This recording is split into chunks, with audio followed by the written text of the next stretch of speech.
I read Microsoft's 2025 annual report and a bunch of articles so you don't have to. Here's what Microsoft does, boiled down in plain English. I'll cover their 3 segments, what we know about the OpenAI deal terms, their financials, and I'll end it off with a SWOT analysis. Microsoft started in 1975 when a couple of friends made some basic software on literal pieces of paper. Today, they are one of the leaders in the AI race and in business software, and if you're going to take away one lesson away from this, the power of friendship is real. As we take a look into the sky, the first segment is called Intelligent Cloud. It brought in about 106 billion, and given 98 came from servers, we'll start there. First, what is a server? Well, it's simply a computer that stores, processes, and transfers information. For example, when I uploaded this YouTube video, YouTube servers compressed it to reduce the file size. Then when you click the thumbnail, YouTube servers sent the stored video information to your computer. That's how both Netflix and TikTok work too. And it's the same thing for websites. Microsoft has a service called Azure, which allows you to rent out space on their servers to store data like, for example, all of Starbucks' sales. They use their powerful custom chips to analyze it, create backups, and answer questions like how many pumpkin spice lattes should they pack for the winter or fall season, whichever one it is. And that, my friends, is what's called cloud computing. The benefits for doing it on Azure is that you only pay for what you use. So instead of spending millions and then finding out you only need 10% of that capacity, use what you pay for. Microsoft will also handle all the security, maintenance, and updates, and you can access their servers anywhere on the planet with an internet connection, compared to a regular server, which requires you to be nearby. This is also where all the AI processing happens, so that when you ask ChatGPT, it can tell you that the Earth, in fact, is round. The smaller parts that also use AI are GitHub, which is basically a social network for programmers where they share and collaborate on code. Then Nuance Healthcare, which is software that helps doctors with writing notes and the admin work. Both of those are owned entirely by Microsoft. Overall, this segment's revenues increased by 21%, driven almost entirely by Azure, while the operating income also increased by 6.8 billion to 44.6. Once a business has uploaded all of their information to the cloud, they still need to get actual work done. And what's better than Microsoft 365, a subscription service that provides you Word for writing, Excel for data, PowerPoint for presentations, Teams, cloud storage, and a lot more, all depending on the plan that you decide to pick. They do have a consumer version, but they are a business-focused company, as I hinted at the start. And if you want evidence of their business focus, the commercial version of Microsoft 365 makes nearly 12 times more than the consumer version. And because businesses want to take advantage of AI, Microsoft has Copilot, an AI assistant that is powered by the same tech behind ChatGPT. It's fully built into their tools, and it can draft emails, make presentations from documents. Basically, it's like having an assistant that never sleeps. The productivity suite makes up 79% of the revenues, and the rest comes from LinkedIn, my favorite social media platform, and Dynamics 365, ERP software that helps businesses run the behind-the-scenes activities. For example, finance, supply chains, HR, and reminding people to send up follow-up emails. See, they really do care about businesses. This segment is tiny, drawing in over 120 billion worth of revenues and seeing growth driven by more users, charging more per user for Microsoft 365, LinkedIn, and Dynamics.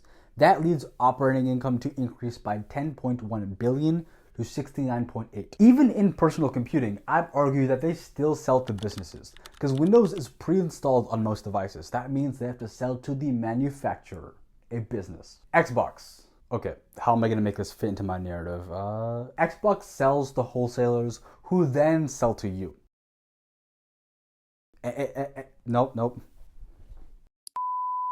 None of you guys saw anything. Sales for the Xbox console has fallen by 25%, which is to be expected somewhat because it's later on in its life cycle. But the segment overall did see growth due to strong demand for the game passes and actual games. On the horizon though, GTA 6 is expected to come out in 2026, which will probably boost console sales, but also further the divide between Xbox and PlayStation. By the way, let me know if you want me to do a deep dive into the difference between Xbox and PlayStation actual sales figures. In the browser wars, Edge and Bing are thriving. Their revenues increased by 13%, and overall the revenues for this segment have grown by 7%, with the bulk coming from gaming, and operating income ended up increasing by 18%. Ever since the beginning, Microsoft has grown by having each business work together with each other, and that includes AI today. But they don't actually own ChatGPT, so let's get into the deal terms with OpenAI based on publicly available information because they haven't shared the actual contract. Starting off with the structure of OpenAI. OpenAI has a for-profit business, but the control of that company is up here, the non-for-profit part.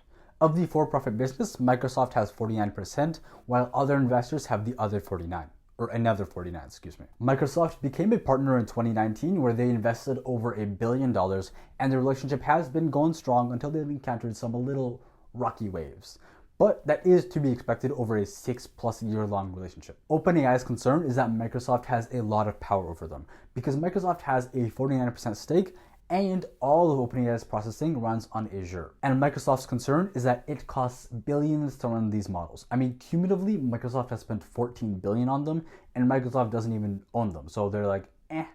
Also at the same time, OpenAI wants more compute power, which means more money. So the agreement that they came up with is that they can train their models with other companies, but they have to offer Microsoft the deal first. If they reject, then they can go to Google, Amazon, or in Stargate's case, Oracle, where they are building the biggest data center in the world. Shifting to financials, revenues for 2025 are $282 billion, which is an increase of 15%, and over the past 10 years, it's increased at around 12% annually. Their expenses like R&D to make sure that they stay competitive has increased by around 10% this year. Now, many are worried about the sheer amount of money that they are spending on data centers, and you aren't alone if you share that concern.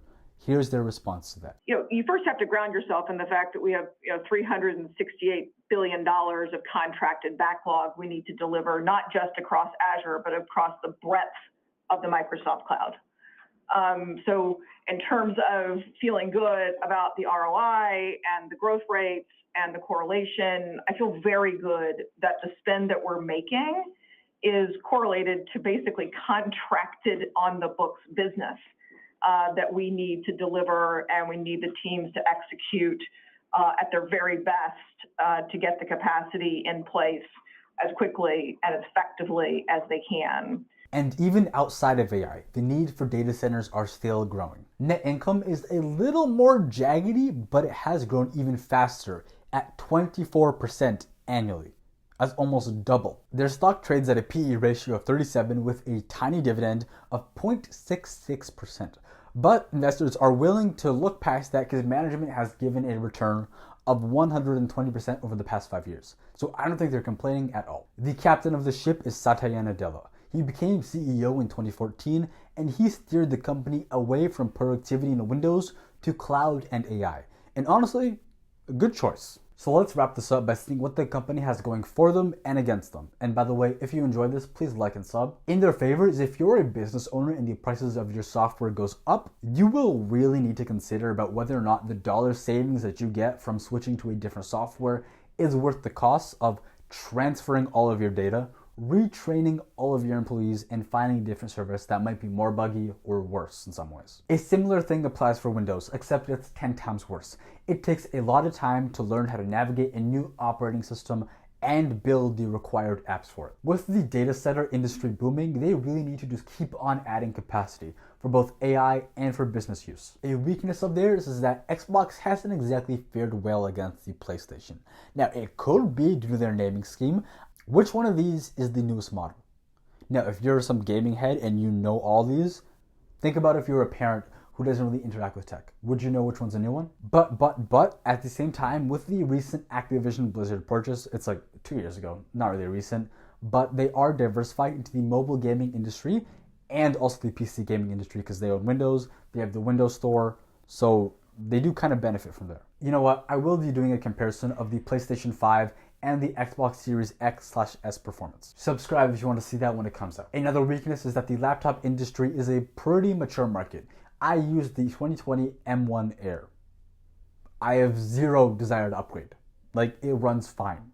I can have 17 browser windows open. I can play games, use music.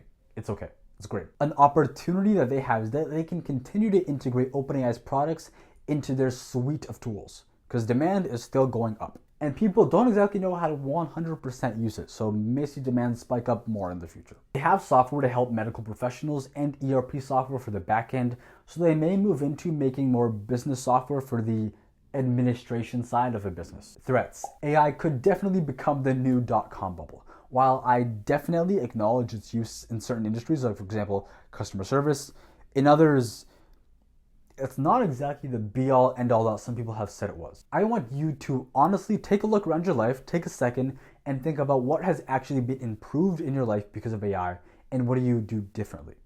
Then I want you to think about how much would you actually pay for that service. Anyway, that's Microsoft, the nearly $4 trillion company. This is not investment advice. I'm just bringing information from the annual reports and other publicly available information to the surface so you don't have to go searching for it. Anyway, that's boiled down. Like, sub. Thank you. Goodbye, people.